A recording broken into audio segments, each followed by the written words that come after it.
মুরব্বি মুরব্বি মুরব্বি উনি বুঝছেন না। উনি মনে করছে অন্য হুজুর ঠিক আছে, কিন্তু বিচারক নাকি আমাদের সেনাবাহিনীর হাতে দিছে। একটা নিউজ শুনলাম যে কালবেলা বিচারক নাকি ম্যাজিস্ট্রেটের ক্ষমতা দিছে প্রত্যেকটি সেনাবাহিনীর হাতে।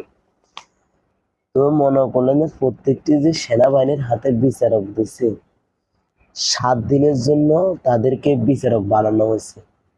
একটা ম্যাজিস্ট্রেটের ক্ষমতা দিছে তাদেরকে।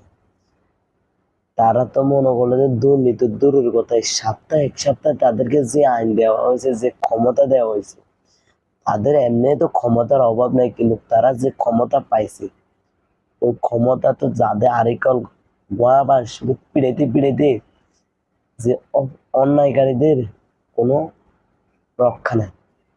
চুরিদারি করব, বাজার সিন্ডিকেট করব, তাদের প্রতি অন্যায় অবিচার চলো।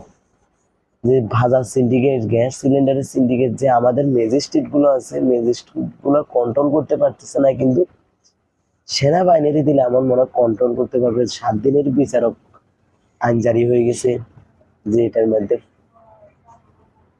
এই লিখিত কাগজ দিয়ে দিতে 7 দিনের জন্য সেনাবাহিনীকে যে ম্যাজিস্ট্রেটের ক্ষমতা দেওয়া হয়েছে। তো যে বিচারকও বানাই দিছে, যে বিচার করবে তারা, যে দুর্নীতিবাজ যত চোর বাটপার যেটুকুন আছে, সবের বিচার করব সেনাবাহিনী। আগামীকাল থেকে ম্যাজিস্ট্রেটের দায়িত্ব পালন করবে প্রতিটি সেনাবাহিনী, এবং তাদের তো যে ক্ষমতা আছে, এবং তারা এখন দ্বিগুণের চেয়ে দ্বিগুণ ক্ষমতা পেয়েছে। প্রতিটি চোর পুলিশ বাটপার যতগুলো আছে, যতগুলো নিরীহ মানুষের উপর অত্যাচার করেছে, তাদের প্রতি বিচার করো।